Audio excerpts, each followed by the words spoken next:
and welcome to episode 5 of Grief, Guts and Grace. Today we thought we would talk about the new version of me, which comes with the mom guilt and everything else that goes with it. So the shift from being everything to being nothing, basically losing or changing the routines, your relationships, your identity is changing.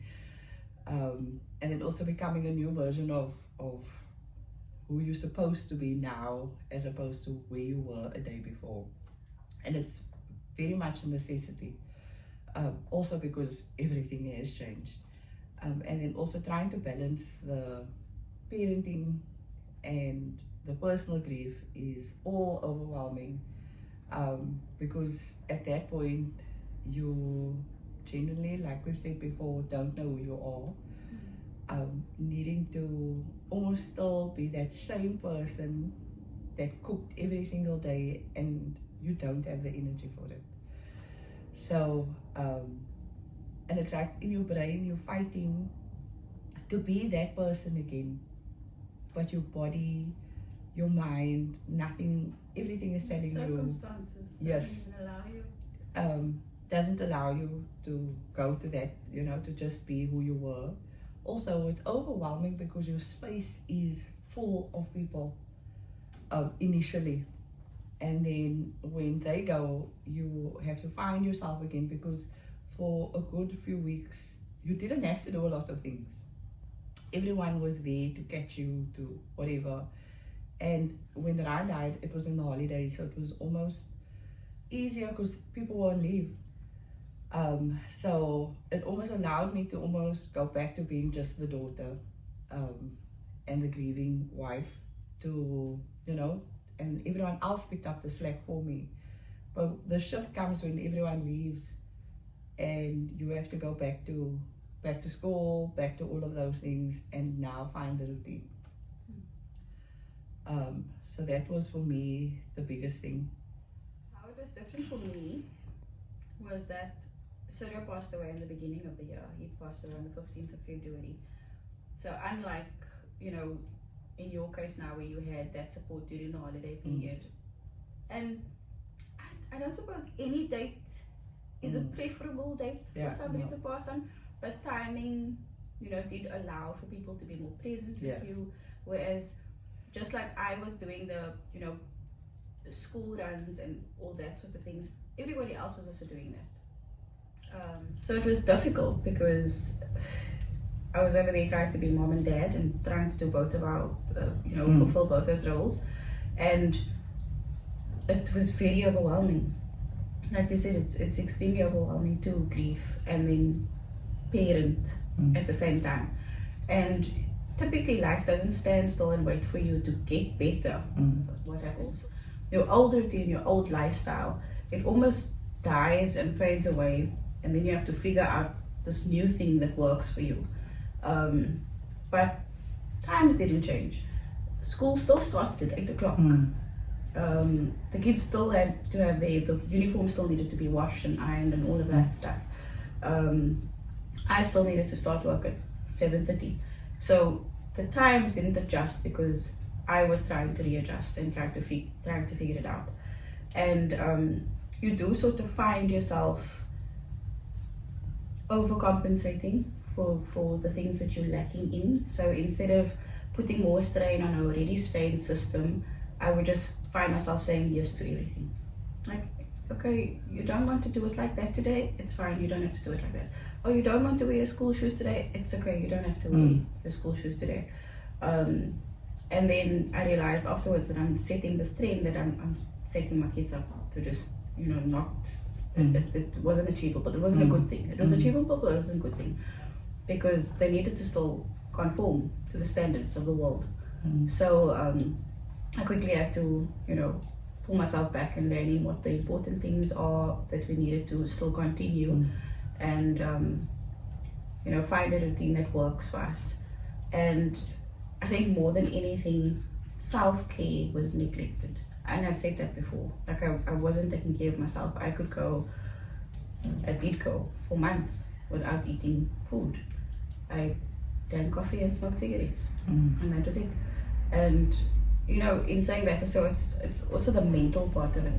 You're just not connecting with yourself. There had to be this new routine now, but still sort of honoring what was necessary, honoring how we used to do things, so that it's not all so topsy-turvy. Instead of trying to get to everything and then starting the car up, I would encourage the kids. So one morning Nakia would start up the car, the next morning Noah would start up the car. And it's those little things that made them feel like part of the routine. And it also made them feel very proud. They felt like, oh, I'm doing something that Daddy used to do, and so now it's my responsibility. So they felt very chuffed. Well, I think I've mentioned it before, but like someone said to me, your no says you know, regardless of everyone trying to say yes to everything. But when it came to school time, so because it was holiday, it was like free reign for a while, but it was with our routine, the routine stayed the same. So the sleep time remained the same, the bath time. It was more the me not cooking that changed. We'd eat by my mommy, or she'd bring food, or we'd have takeaways because that was easy. But our routine stayed the same for the most part. I think they got more leeway in the sense that the sleeping time changed to a later time. But not initially. It's like I needed them to go and sleep at 8. I needed it to feel like that was still normal. You also just needed a break from them. Yes. And I mean, we always had that. So I always had that break. So that remained the same. But we then also did the sit for supper. Because that's something we always did. So when Ryan was home, I cooked, we all sat, we had supper, then it's bath, then it's whatever. But I mean, that was only incorporated now recently again. But it wasn't something that happened instantly, and it's still not something that happens every single day, but it happens more frequently than what it used to. And I know my children love the fact that I cook again, because that's what they know. They know. I think it's also like, you have to have that level of grace for yourself, because there's certain things that will just fall by the wayside. Yeah. And not just like your daily routine things, the way you celebrate birthdays, the type of foods that you eat, and there's a lot of things that you sort of just change up. Some of it falls away, and then some new things get added to the routine. Yeah. Like we used to have a thing, I don't think I've told you. Sundays was our day that Ryan rested.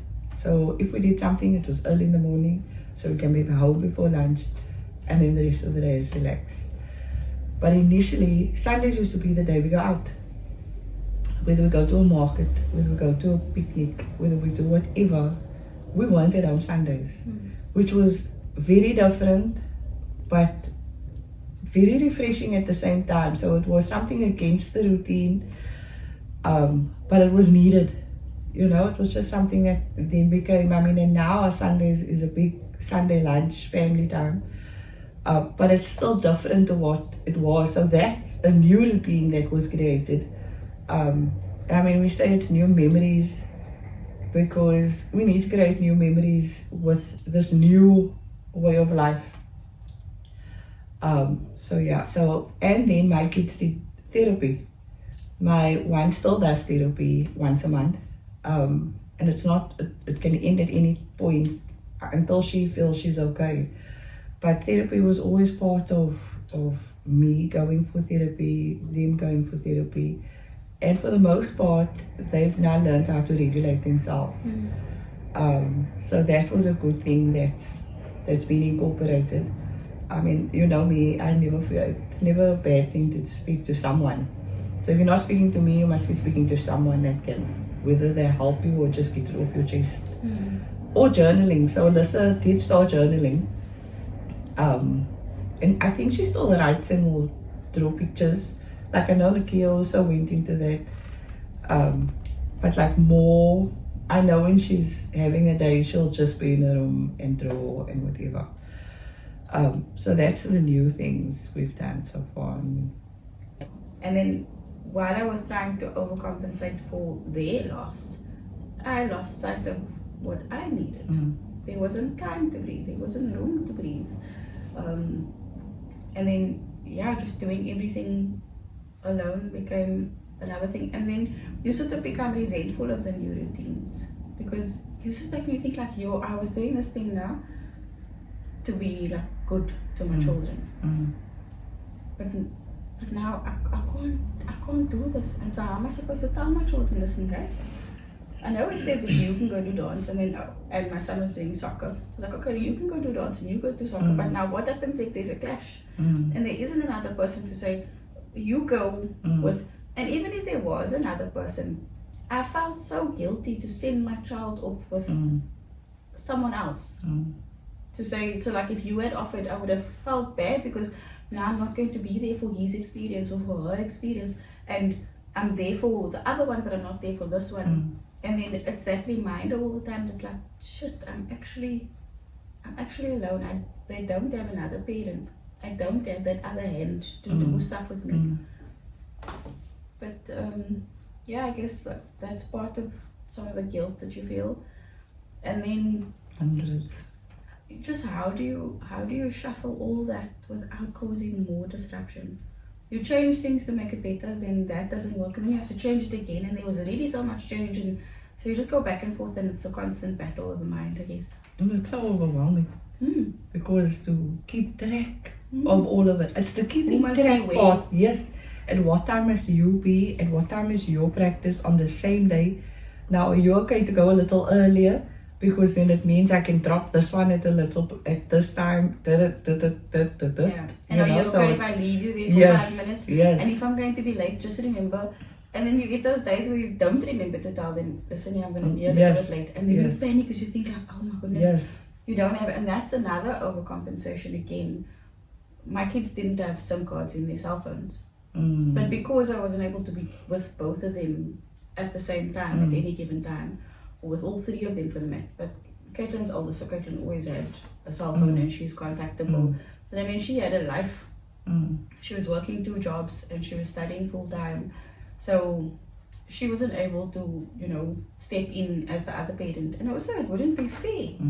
I just thought it was so unfair to expect her to step up into that role.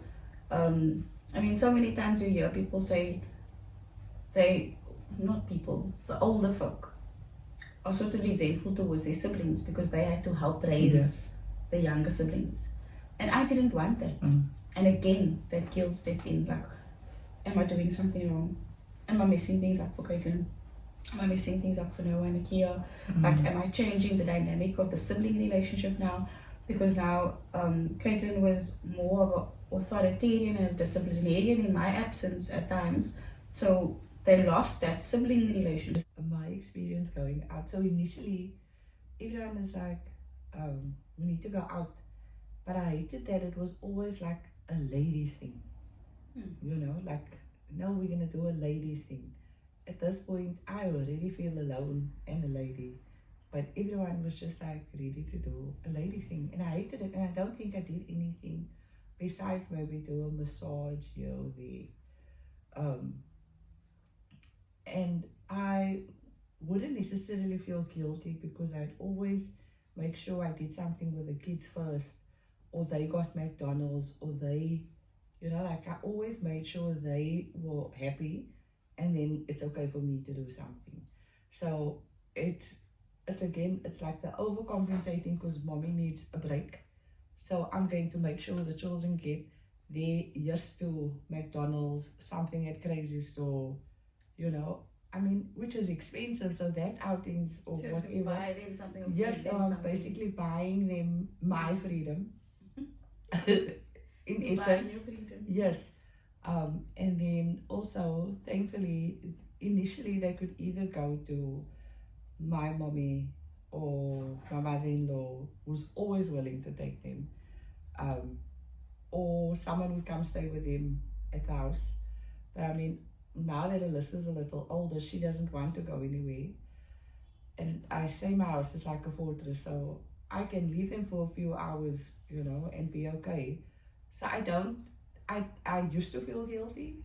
I don't feel guilty anymore, because they also know it makes me a better mommy if I have some self time. And I make them go sleep by my mother-in-law from time to time, just so that I get a break. It's not quite to sleep alone, but I know I need it. It does just make you feel like you can breathe a little. Yes. Because I don't know when last I sat in front of my own TV. Yeah. And the TV's always blaring because somebody's playing on the PlayStation or somebody's watching something, and it's always on super loud. And sometimes you just want to be in the solace of the sanctitude of your quiet home. Not to say that you wish your children away all the time, but sometimes you just need that, a quiet breather. And please help me understand, because I'm confused. What do you mean by why did you not like the fact that people were inviting you to girls' days? What would you have preferred? I don't know if I preferred something else. I just felt like I'm already alone, and it's almost like highlighted that it's just the ladies going out. I mean, now if I think about it, maybe it was ideal, but I already felt alone.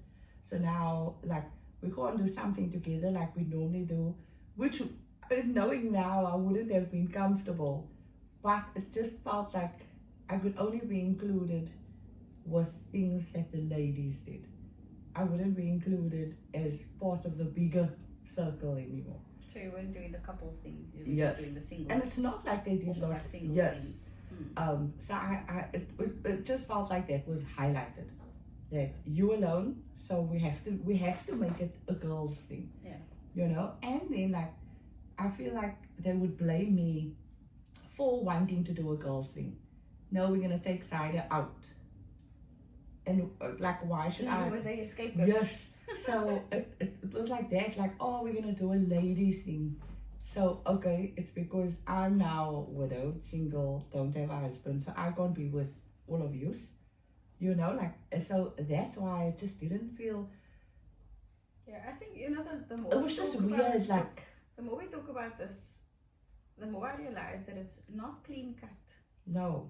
What goes for the one doesn't go for the other. And in my case, I think I appreciated that they would go out just with me, because all of our spouses, our husbands have, the family and friend dynamic, like all of them just got along so well. And it's almost like when you saw the one husband, you saw the other husband. They weren't like separated, and there was never any beef amongst them, and they all got along so well. So for me, even to see one of my family members' spouses would make me miss Soda even more. So I definitely appreciated the ladies' outings more, and it was comforting because I was with family, so I didn't feel as guilty about it. But there was still a level of guilt. You still sort of felt, and like you say, you had to pay for your freedom. So you had to make sure, like, if I was going to be away one night, you must know that takeaway night, and there's now some toy involved there or whatever. And if it was a whole weekend, then you best believe somebody else is coming for a sleepover, or some 10 other ladies is going to come to have a sleepover at your house now. And again, it's that overcompensation. When did we even become those people that now have to pay for our freedom to children that we actually like brought into this world? And then the thing is, they don't make you feel guilty. They do sometimes. Yeah, they do. But I mean, sometimes. they don't always, like. So like I say, Nakia is not somebody that will openly express how she feels about something, but you can see it. Like that passive aggressive vibes. Whereas Noah will sulk and will come and say, oh, mommy, you never go out with us anymore. You're just going out with Zaida or whatever. And then apart from that, I mean, other people guilt me about it as well. I'm not going to mention names now, but I mean, you're just doing your best. And like, even if I took 400 hours to myself over a period of 2 weeks, it still wouldn't be enough. Because the amount of bullshit that goes on in your head on a daily basis, the amount of times that you like, just because you're never able to just switch off, and it's so vital to have these, timeout moments, because when a baby's fussy and they're crying and whatever, then they say, okay, you need to go and sleep now. And the mom assists you to sleep, and they're so patient with you, and then eventually you go to sleep, and then that baby's so much better. Like you say, you're a better mom when you feel your time out. Yes. And you do sort of need that time out all the time. But you don't need to have those timeouts and then still be guilted about it. It doesn't help when there's a whole nother adult telling you, oh, but you're going out a lot now. It's like, so what if I go out 3 hours in a day just for myself? Because when I'm in the shower, I'm not by myself. You go to the bathroom, you're not by yourself. Come to the kitchen, you're not by yourself. You go in your bedroom, you're not by yourself. You just don't have that freedom. And like, it sort of feels like you're now this adult who reports to kids. Yep. It's important that we start to model what self-care looks like. It's important that we show our children that it's okay to take time out. It's okay to go and just, have a minute. Yeah. Whether it means that you're going to take a nap during the day, whether it means that you are going to have that long shower, wash your hair, color your hair, put on makeup, whether it be that I'm going to go buy myself that shoe that I've been wanting. Whatever that looks like, it's important that we show children, our children, that it's okay to put yourself first. It's okay to always look out for yourself. So I go to gym most days, Monday to Thursday, most times, most weeks. And I had to learn to not feel guilty about going to gym because it was something for me. I didn't do it to lose weight or get fit or anything. It was just an hour out of my day. That was for me. That didn't require me to think about anything but, and even that, Hayden would say at some point, are you going to gym again? Yes, I'm going to gym again.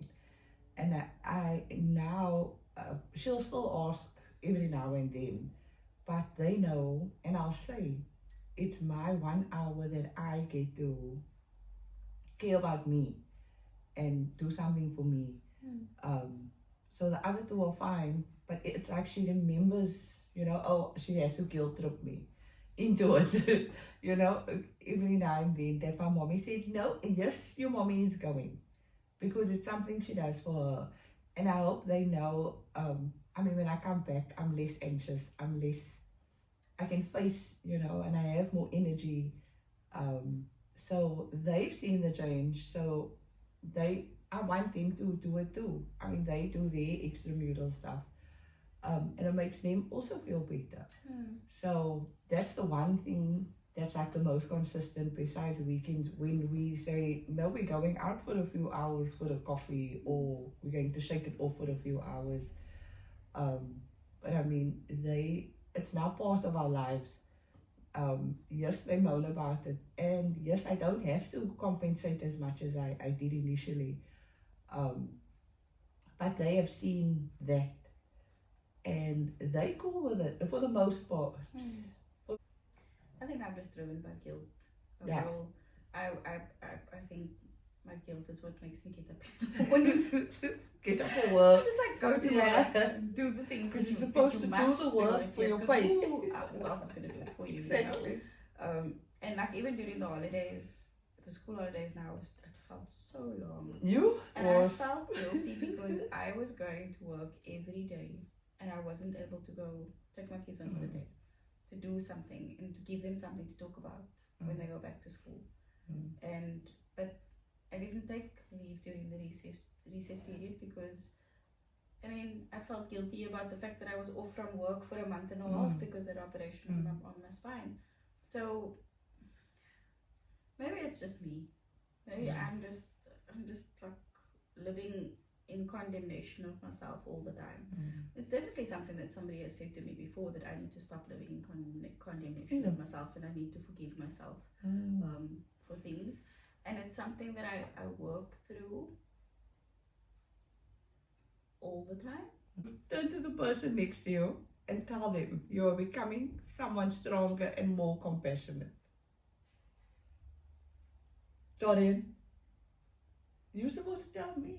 But Zaida, I don't see you becoming more compassionate. No, that's right. Yeah, no, that's a lot for you. And honestly, if I become more compassionate than what I am now, I'm gonna break. Maybe gonna be sloppy. No. It's gonna like I'm gonna cry the all whole time. day. Mm-mm. No, I think I'm compassionate enough. You know what the problem is? The problem is that I'm compassionate towards everybody else. But Except you. myself. So can you have a bit of compassion for yourself? I'm trying. So you need to find some compassion for yourself that you give to the others. Maybe don't pour out so much to them. Pour some back in. And and we've almost done that. We need to on a weekly basis do something, and we've stuck to it for the last 3-4 weeks. And I suppose practice, and it will become a habit, and it has become a habit. So you don't feel as guilty as you do, like you did a year ago, which is progress. No, I can't say that I don't feel as guilty. What do you feel? The same guilt? I feel the same The guilt. same? I feel the same guilt. I've just gotten better at masking it. I've just gotten better at saying fuck it. Because I have to. I have to tell myself, just fuck it. Because, and sometimes I even tell myself, it's okay, they won't even remember this in 10 years from now. Which they won't. But sometimes they will. I mean, But Kaiten what's the still throws chances? things in my face that she didn't even remember it. She just remembers people talking about it. So like she's still so. I'm telling you, I think I'm just too soft. People know how to manipulate me. Absolutely. My kids and my husband said this to me before he passed away. He said like, you just give them too many options. You just give them, choices and you allow them. You allow them to take you for a cut in so many and different levels. it's not just with the children. With everyone. With everybody. Yeah. He used to tell me all the time. So that's what I was talking about. I think it was in episode 1 where you have the subjective and this objective, right? And I was never able to be both. He was the yin to my yang. So where I was letting go of myself and allowing people to walk over me too much, he would be like, hello, and he would put his foot down and say no.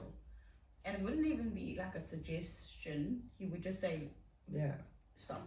We're not going to do that. We're not going to do that. And now in the absence of this person who took care of me like that, because I see it as him taking care of me. He wasn't controlling at all. It was really just him saying, you're going to, get hurt in this process, and I'm just going to put a stop to it. But I do think you don't say yes, amen, like you used to. I don't, but it doesn't take the guilt away. Absolutely, I don't but tell you you don't. about the times that I go to the bathroom and I just cry about it, or I feel so terrible about it. No, you do like tell it'll me go. every time you cry. But if it's something dumb, like if it's something that you fully told me, listen here, don't even let it bother you. Yeah. And then I'll be like, steek gefried. On the playground at school, no, I'm cool. Yeah. I got this. But then I have a bit of a meltdown about it, or I lose It's sleep okay. over it, and It's okay. it's It's okay to cry. of course it's okay to cry. But then, you see, so what people don't know is I could do with some compassion, and she could do with less. Is that going to make it? Is it going to? Am I going to be a little bit more compassionate? Maybe. But I always say to you, I'd like my don't give a fuck attitude to really rub off, and sometimes it does. Sometimes you'll say something, or is it all about being sick of it? No, it's about being sick. No, It's no, peer pressure. I'm It's not not trying to be one of just- the cool kids. Grow some balls already. No, thank you. I told you. I can't be a man. Somebody once said to me that I'm too nice. I'm too nice, and that's what gets me into trouble every time. 100%. But I also hate that. And I don't want to feel bad about the fact that I'm nice. I don't want another thing But to you feel see, guilty being about. nice and being taken for a gat. No, but being nice is what makes me feel good about myself. Yes. So I don't feel guilty that I'm also a cut person. It's like life's not great and you're not doing the, you know, life's not great Mm. and you could be doing better. Mm. But at least you're a nice person. Yeah, you know, I don't like that at least. That's how I overcompensate But I'm nice for my too. own thinking. I'm also nice to a small degree. If it's so hard for me and you to make, you know, time to just for us to go out together, and if it's so difficult for us to say to the kids, I'm gonna go out with Auntie Saida, Mm. it sort of does feel like I almost feel like I'm cheating on my husband Yeah, when I tell them I'm gonna go out with Auntie Saida. yeah. Or like I'm cheating on my life with them Mm. when I say, listen guys, I'm just gonna go out with Auntie Saida. I'm just going to Dodging quickly. Yes. Mm. I just wonder how much harder it would be if I ever said, I'm just going out with a guy, Mm. whatever his name may be. I think that that's actually something that we need to talk about some more. Yup. Yeah. How are we going to introduce Someone else that isn't their daddy into the equation. to this? Will it Yep. ever feel okay? Will it ever feel right? And will they be okay with it? And does it matter if they're not okay with it? Yeah? I think it does. But I think that's a 100%. whole episode. But no, I agree with you. So let's look into that maybe next time or in one of the really soon episodes. Yeah. And talk about what potentially dating could look like for you and the kids. Mm. Flit. Flit, my story is 8. Is your story 8, girl? Ja, my story is 8.